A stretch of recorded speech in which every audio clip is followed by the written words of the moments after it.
Hi, everybody. Thank you so much for joining us tonight. My name's Kristin Horler, and I'm joined by my friends, Heather Hampton, as well as Jen McDonald. And we're all nutrition as well as fitness professionals. And we're very excited to share with you some information on whole food nutrition as well as omegas and the benefits for our health. So I'm going to go ahead and turn it over to Heather, who's going to share a little bit more about herself. And we will kick it off from there. Heather? Thank you, Kristen. Welcome, everybody. My name is Heather Hampton, and I am in Minnesota.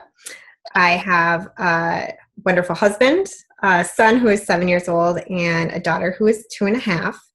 My degree is a bachelor's degree in nutrition and dietetics and a master's degree in exercise physiology. I really love the opportunity to bring both sides of wellness, the fitness side and the nutrition side together to help people be as healthy as they can be, knowing that they really work very closely together. So tonight we're going to talk a little bit about whole food nutrition, specifically looking at inflammation and why that is something that we should be concerned about, especially this day and age when there's a lot of chemicals and toxins that are in our environment that can be causing inflammation in our bodies. I know myself, having young children, I'm always worried about or concerned about what they're eating and how their environment is affecting their bodies too. So inflammation is definitely worth a closer look. When does inflammation occur? It occurs every time your body sends out an attack signal because there is a substance in your body that it doesn't recognize. So this can be an invading microbe, it can be plant pollen, or even chemicals. Like I said, chemicals that we're exposed to on a daily basis. So your body, when it sees this foreign substance, it sees it as a threat. And its response is to cause inflammation to help protect itself against this foreign substance and this threat. So that's when inflammation occurs. So sometimes inflammation can be just really short-lived. Sometimes we see that if we maybe have an injury and we have some inflammation and swelling at that injury site, and within a few days that can go away and come down. And that's our body's natural response to help heal that. But sometimes inflammation continues for days and days. And that's when we start to see more chronic issues. These issues can really lead to many major diseases. And diseases like cancer, heart disease, diabetes, arthritis, depression, and Alzheimer's have all been linked to chronic inflammation. And chronic is inflammation that, again, is continuing for days and days and probably getting worse as those days goes on. So the great news is that we don't have to see our doctor or we can start to take control of our health and reduce the inflammation in our bodies just by the foods that we eat, and also taking care of ourselves with exercise as well. But we're going to talk more about foods, and it really is as simple as eating more fruits and vegetables and being aware of the beverages that we're also consuming. So by just choosing more whole foods, we can reduce our risk of illness in the short term, things like colds, flus, other viruses that happen to come into our body. Our body's able to fight that off. And in the long term, those chronic diseases I talked about, heart disease, cancer, Alzheimer's, depression, all those things too that we want to help reduce that probability. So it's probably not surprising the foods that we want to avoid are those typical processed, highly processed foods. That's things like refined carbohydrates, which we find in white bread, pastries, any bread type product like that. French fries and other fried foods definitely cause a lot of inflammation. Soda and other sugar sweetened beverages. Red meat and processed meats definitely can increase that inflammation, as well as anything like margarines or butter substitutes, lard. Not sure a lot of people use lard, but sometimes it comes back. So those types of foods would cause more inflammation. So we definitely want to look at, a lot of times people look at that as kind of the typical American diet. And we want to change that, and we want to start increasing our consumption of foods that will help reduce that inflammation. And so what are some whole foods that are known to reduce the inflammation process? Well, we want to focus on foods that have high levels of antioxidants and polyphenols. Berries, especially blueberries, cherries, and strawberries, have high levels of antioxidants to help reduce that inflammation process. And then other fruits such as apples and oranges, green leafy vegetables such as spinach, kale, and collards. And then looking at things also like tomatoes, nuts, olive oil are also great anti-inflammatory foods. There's even some herbs and spices that are touted for their anti-inflammatory properties. And those are things such as ginger, rosemary, cloves, and turmeric. So I really like to keep things simple. It doesn't have to be complicated. Our goal is to reduce inflammation in our bodies so we can be healthier and reduce our risk of chronic disease. And to help reduce inflammation, we want to focus on eating more whole foods, those fruits and vegetables and whole grains that are high in antioxidants and polyphenols. And we also, Kristen took her drink of water, we also want to make sure that we're drinking plenty of water to keep our body hydrated, because keeping our body hydrated, we're able to flush out those toxins that are present. So now I am going to turn it over to my friend Jennifer McDonald. She's a registered dietitian, a fitness professional, and a mom to 2 little boys, and she lives in North Carolina. She's going to share a little bit more about the role that omegas play in improved health and wellness. Thanks so much, Heather. I'm excited to be here tonight. So thank you guys for inviting me to do this. I have actually, in the last few days, researching this, talking about omegas. I've learned a lot myself, which is really fun. You hear about the very common benefits of omegas. You hear about, for heart health, for decreased inflammatory, but there's also a lot of other benefits that they're trialing now, even as using this treatment, a supplement of omegas now in the hospital. So not just something that they're studying for patients that do not have disease, they're actually studying as treatments for disease.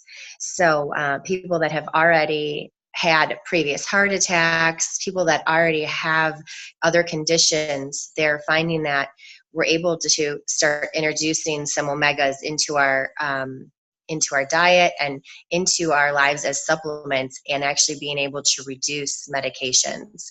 So I wanted to briefly touch on all the different forms of omegas. We basically have 3, 5, 6, 7, and 9 that I'm going to touch on tonight. So one thing that I always like to mention when anyone's asking me about buying an omega supplement, you really want to buy it from a trusted source, because a majority of your omega supplements are fish oil, and a lot of them do test for the mercury and organic compounds, but not all of them. So, there's nothing, when we're talking about supplements, nothing is FDA regulated. So you really do want to know where you're buying your supplements from. So that was a big thing that I wanted to mention. So you want to make sure that, again, you're buying one of the brands that I've bought in the past that seems to be a really trusted brand has been like a Nordic Naturals, if you're going to take a fish oil supplement. So the first one I wanted to touch on was omega-3s. You guys have probably all heard of this a lot. Omega-3s are huge when it comes to pregnancy and pre-pregnancy. We hear a lot about them. They're your DHA and EPA and ALA. And commonly, these come from fish or seafood, and then also you can get them from supplements. But now they're doing a lot of studies on raspberry seed oil and your algae oil. So primarily, we've heard of these being used as a supplement that you will take to help with cardiovascular health. So now they're finding that it's also helping with depression, aging, cancer, reduced cell proliferation, and especially in colon cancer. So they're starting to see treat patients with omega-3 if you've had previous cancers. And with that, they've seen actually a 70% decrease in mortality from specific cancers. The one that I saw the most commonly used for was colon cancer right now. But 70% decrease is an absolute significant number. I mean, that's almost unheard of. So they also are now using it in prevention and treatment of patients that have had a previous heart attack. And this was another impressive number. So as I threw out these numbers, I really wanted to make sure I pointed out, I'm not normally a numbers person, but there was a 90% less risk for sudden death after patients had a heart attack. So 90% less risk, that's phenomenal. It stabilizes the plaques in the circulation, so it basically helps to prevent a blockage again. The other one you've probably known is the significantly reducing triglycerides. So they've seen the reduction fasting and in the postprandial state after meals when people have started omegas. Just to give you an example, I did a little random test on myself, which I always would typically do that. And when I started taking omegas, my triglycerides were about 150. I consistently took them for 6 months, and the next time I had my lipids drawn, they were 60. So that's just my personal self. Doesn't mean that it can always lower your triglycerides that significantly, but the only thing I drastically changed was adding that supplement. So we also know that it's also good for brain and nerve function. So we hear a lot about pregnant moms now taking DHA and EPA for the development of our babies' brains. So the next one is omega-6. This one is also known as arachidonic or linoleic acid, and you get that from safflower oil, which is the most common food that omega-6 comes in. So the clinical trials that are being studied specifically on omega-6 that I really wanted to mention, which Heather touched on a little bit, are they've seen significant reduction in medications needing to be used for a lot of autoimmune diseases. So when we're looking at Crohn's disease, arthritis, ulcerative colitis, lupus, psoriasis, MS, and even migraine sufferers, they've seen significant decrease in need for medications on all of those patients taking omegas, and specifically omega-6. It also does go back to heart risk too. They've seen a decrease of 8.3% in heart attack risk in patients that have started an omega. So the fun one that I really learned a lot about, because I didn't know a lot about omega-5, and the reason I looked up omega-5 is because it's fairly new on the market. There's not a lot of studies that have been done about it, but it's called what you've heard of it as is pomegranate seed oil. So we've all heard about how pomegranates are super beneficial, antioxidants, anti-inflammatory, but there's studies that have been done on them for basically the process of cellular regeneration. So our skin health, regeneration, and rejuvenation. So this is really supposed to be beneficial for the anti-aging, and it also, which was really an interesting thing, is it's supposed to be a phytoestrogen, which is a plant-based estrogen that helps with hormonal balance in men and women, and also in turn leads to skin health. So keeping our skin healthy and hopefully helping with that aging process. There are some new studies being done in the treatment of eczema and using the omega-5. So we've got 2 more. And so omega-9 is also in your olive oil, safflower oil. This one is not as a non-essential omega that actually can be made in the body, but it's also important to incorporate it in our diet. This is a big one that goes back to triglycerides. They've seen a 25% reduction in triglycerides, which are the harmful fat in your body. I'm sorry if I didn't mention that earlier. And they've also seen an increase in your good cholesterol, which is your HDL cholesterol. So there's not a lot of things in our diet that really can increase our HDL. Mainly, it's actually exercise that does help us to increase our HDL, but the omega-9 also can. The one that I really liked was this also has been shown to increase energy expenditure and help with decreased food intake. So they're saying that omega-9s can help with the way your body metabolizes fat. And so if we have omega-9 in our diet, and if we also make sure to incorporate it, it can help the way our body processes fat, which makes us in turn our body's not storing the extra fat that it would have if, say, it wouldn't be in the diet. So along with cardiovascular risk and improved insulin resistance for diabetics. All right, guys, last one, omega-7. So this is one also that I did a little bit more research on because I wasn't really familiar with it, but it's called palmitoleic acid, and most commonly it's in your sea buckhorn seed oil. And that is not something I really had ever incorporated in my diet, nor have I really looked into touching on omega-7 specifically, but that sea buckhorn seed oil is the richest plant source in the world for omega-7.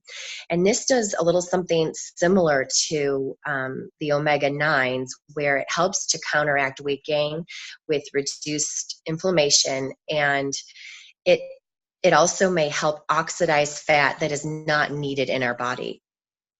So the other thing it has been shown to do is also help build up the stomach and intestinal linings to prevent damage and inflammation. So in patients with Crohn's disease or any type of GI upset, it can even be like chronic diarrhea, chronic constipation.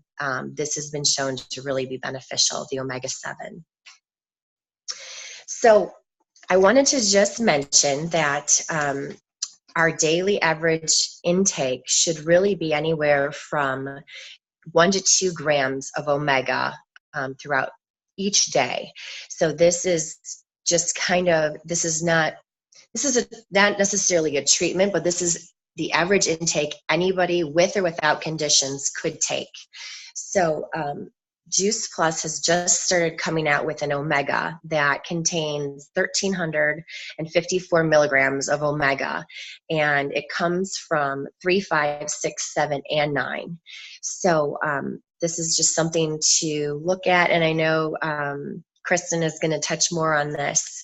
So if you guys have any questions, just let me know, and I will now pass it over to Kristin Euler. Thanks, Jen. I appreciate all that information. And as a recent graduate of studying nutrition, I geek out on the research and the numbers, and I want you to send me more of those details, or when we post this recording out, maybe you can post some of those comments for the people who want to dig a little deeper into that. So Jen talked a little bit about sources and where you get your omegas from. And I used to take Nordic Naturals several years ago. I didn't really know why I was taking an omega, and I feel like I learned so much more tonight about why I need this in my body.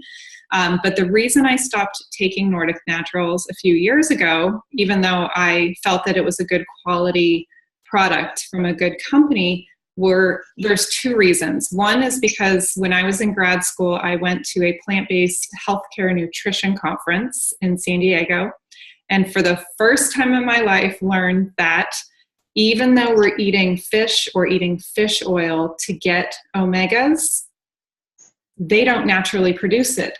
The fish are eating vegetables, the sea vegetables, the algae, all of the things that Jen just talked about. And I realized, why am I not going to the source to get this? Well, I don't know about you, but I don't eat a lot of seaweed and nori, and I love going out for sushi, but the reality is I'm not eating it on a daily, barely even a weekly basis. But one reason was because I wasn't going straight to the source, and I was concerned about the manufacturing and processing of it. But the main reason I stopped taking fish oil was simply because I would take it and then I would taste it. So if you've ever had a fish oil before and you burp it up, you taste it hours later, even if it is lemon flavored or orange flavored, it's disgusting. It's really bad. And I see a few people on the call laughing because you probably know what I'm talking about.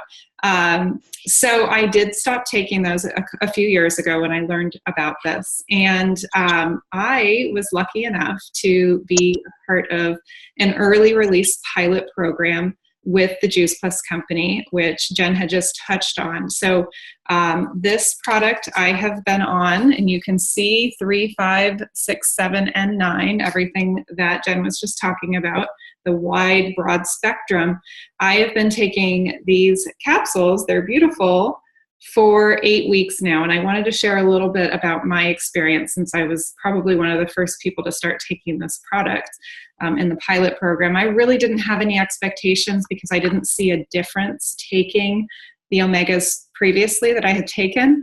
One thing I did notice, because these are completely plant-based, even the capsule is a vegan capsule, and the product inside is completely from plants, 100% plant-based. So that's one of the reasons I was so excited about it.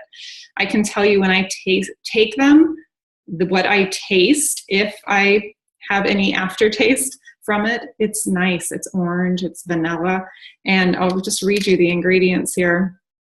Algal oil, I'm not sure if I'm saying that, but that's from the sea, from algae. Pomegranate seed oil, seed buckthorn berry oil, which Jen had mentioned, raspberry seed oil, safflower seed oil, and tomato seed oil. There's also a little bit of orange oil, vanilla oil, and rosemary oil. So that's it. That's all that's in it. And I have to say, initially had no expectations whatsoever until last week.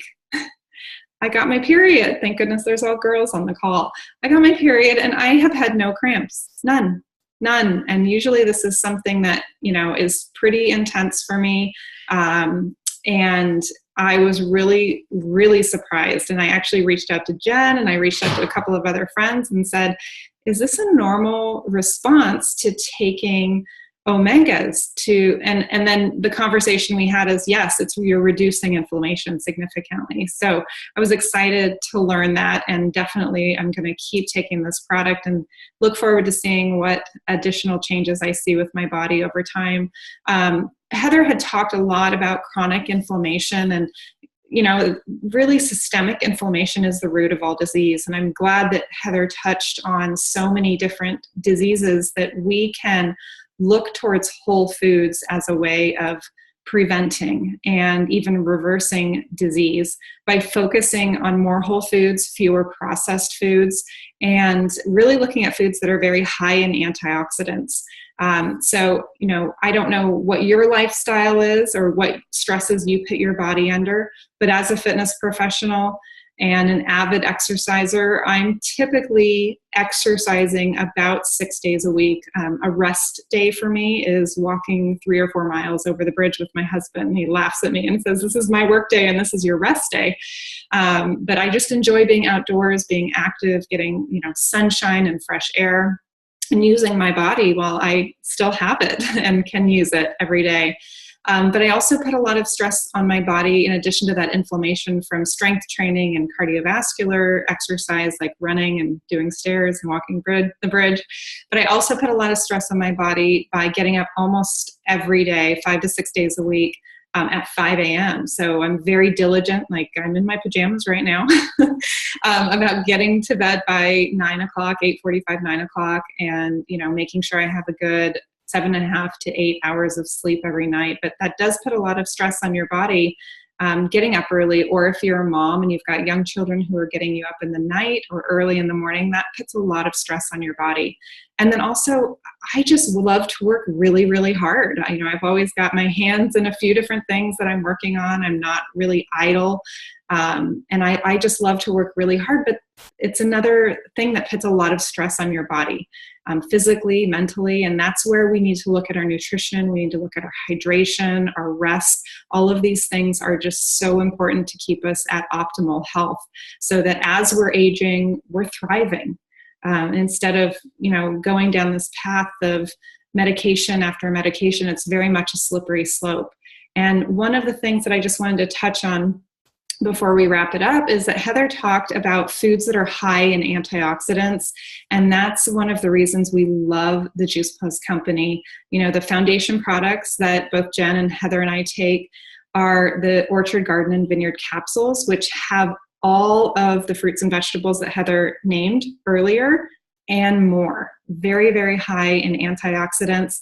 And now adding in these amazing plant-based omegas into our diet, plus the awesome Juice Plus plant-based shakes, we've got this really great, well-rounded nutrition, providing us with macronutrition and micronutrition. And from there, we just look to add in as many whole foods as possible and, eliminating the highly refined grains that Heather was talking about and looking to add more whole grains such as quinoa, brown rice, lentils, and legumes into our diet. And of course, lots and lots of fruits and vegetables. It's one of those things that I feel like we just can't possibly eat enough fruits and vegetables. So I hope that you guys got a little bit of information tonight on the benefits, not just of whole food nutrition, but also on the benefits of a broad spectrum of omegas.